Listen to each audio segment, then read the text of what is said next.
American Broadcasting Company. ABC. An ABC News brief.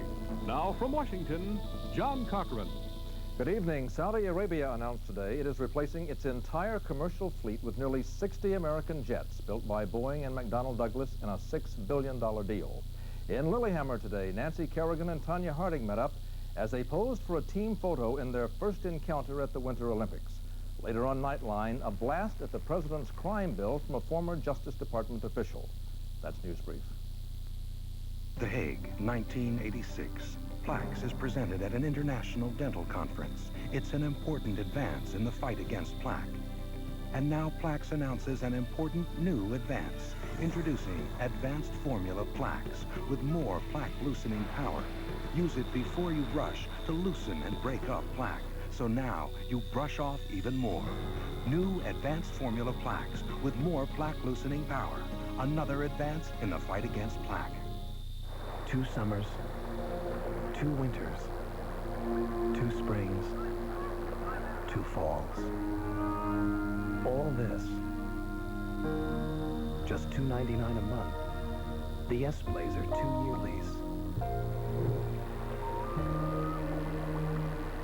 Why drive an imitation when you can drive the vehicle that originated the species? Chevy S-Blazer. If you get your hair washed at the beauty shop, beware. The story on Health Check at 11. Illustrated Swimsuit 94. We'll show you what it takes to make this issue happen. Celebrate the 30-year history of the magazine that turned the girl next door into a superstar. With last year's cover model, Vendela. We're here to work out and we're here to get the job done. Plus Kathy Ireland, Rachel Hunter, and Elle McPherson in one history-making shot. This is going to be on the cover. I can feel it. We'll take you to exotic locations to meet beautiful new faces. I was really lucky because I got sent to Hong Kong. Yes, baby. I felt like a piece of meat. It's all in good fun. Good location, a good photographer, a good model, good weather, and then you got a good shot.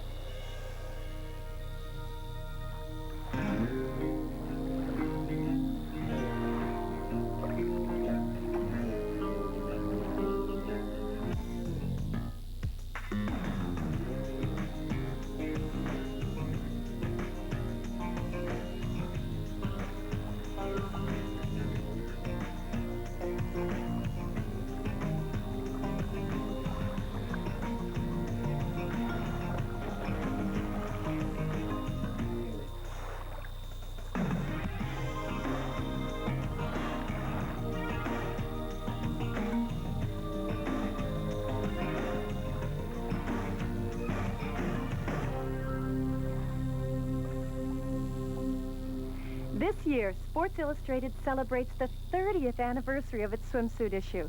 Hi, I'm Christy Brinkley. Every year, SI has devoted one special edition to the world's most exotic locations and a select group of women who have the natural beauty that's become the SI look. One of those women may be the best known of the current generation of Sports Illustrated supermodels, Kathy Ireland. Well, it's 7:30 in the morning here in Santa Barbara, and I have to put on a bathing suit. The suits have changed. They're more daring.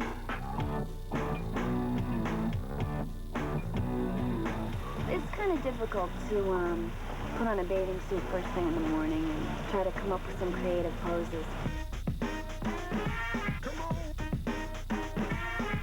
So tough. Somebody's got to do it. Some of those positions they put you in, you know, crawling on the rocks, and they're not all that comfortable. Grade class at Roosevelt Junior High, and that's because she had the chicken pox. She was a very good kid. She was an honor roll student. We had no indications that anything was wrong. And she, I believe, should be commended for carrying on in an adult fashion when her parents failed to act in the same manner. Tonight, the girl is staying with her half-brother in Kensington. He says the mother is not exactly begging for forgiveness. I'm kind of angry that my mother is denying that that she's done anything. I mean, instead of accepting the fact that, you know, basically she's caught. Hack allowed his little sister to talk to us off camera. She seemed calm when talking about her time in this house. She wants to be reunited with her mother, provided the mother gets some help. And though this child lived like an adult, even through a lonely Christmas, she sounded like a 12-year-old when she told us why she didn't tell someone she'd been abandoned. She said, "My mom promised if I kept quiet, she'd buy me a dog." In Levittown, Rich Noonan, the 10 o'clock news. Phyllis Hall has been released on $50,000 bail. She faces 7 years in jail and $15,000 in fines if convicted of endangering the welfare of a child. The child's father lives in Minnesota. Also tonight, a Newark, Delaware woman has been charged with endangering the welfare of her 2-year-old child. Authorities say 33-year-old Sandra Ward was intoxicated and passed out in her Lexington Garden apartment. Her baby girl was found by Newark police wandering around outside last night wearing only a diaper. The 2-year-old is in the care of a family member tonight. A jury in Mount Holly, New Jersey will begin deliberating the fate of Little League coach Walter Bostecki tomorrow morning. Bostecki faces charges of sexually assaulting 9 boys at area campgrounds. Today, prosecutor Mike Riley presented his closing argument in the case. Mr. Bostecki stooped to help a boy, or did he stoop to violate an innocent child? To take away the essence of childhood, which is innocence. To prey on that innocence and to prey on that vulnerability and to prey on that lack of sophistication. During this break, please continue to not discuss today's election. Bostecki has admitted giving the boys expensive gifts and occasionally sleeping with them, but he says he did not molest them. Northeast Philadelphia has seen an increase in crime by 19% over the last 3 years, and residents there want to do something about it. Tonight, Mayor Rendell and other city officials met with Northeast civic leaders to discuss some crime-fighting strategies. Farland Chang joins us live now from Port Richmond. Jill, I'm here at the corner of Aramingo in Ontario. This is the heart of Port Richmond's business district. Residents say this is one of many sections in the Northeast where crime is on the rise. Neighbors say the sun is going down over the Northeast in more ways than one. They say the shopping district in Port Richmond and others throughout the Northeast are turning into popular places for young criminals to prey. Cars have been vandalized. They've stolen radios, tapes, speakers, they've flattened tires. On the parking lot, some young teenagers admit they hang out with older kids who get into trouble. Say they steal like 4 cars a day. And people, yeah, I see a lot of people breaking in cars and all.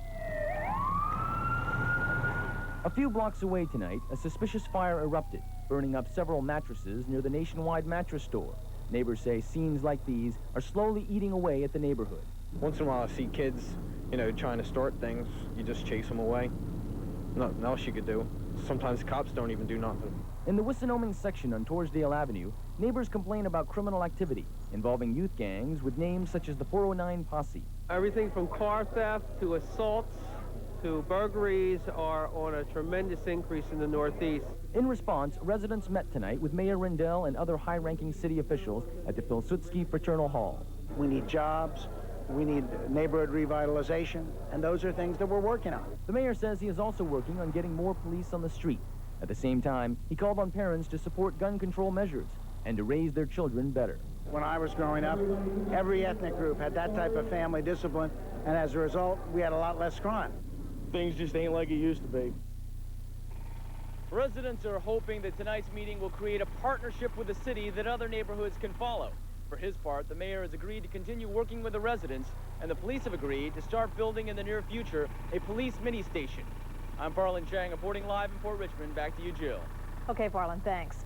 A Commonwealth Court judge is blocking parts of Pennsylvania's new abortion law. Judge Dan Pellegrini says parental consent, a 24-hour waiting period, and informed consent requirements are on hold. Those parts of the law cannot take effect until 10 days after the state prints information on fetal development. Clinics complain because they were being required to hand out materials that they did not have yet. And this continuing story tonight, Temple University men's basketball coach John Chaney has spoken for the first time about his angry outburst after a game on Sunday. Coach Chaney called a news conference today to say he was sorry. Carl Turkin is here now with more on the story. Carl? And indeed he is sorry, Jill, but no one but the man himself knows just how this entire episode has been.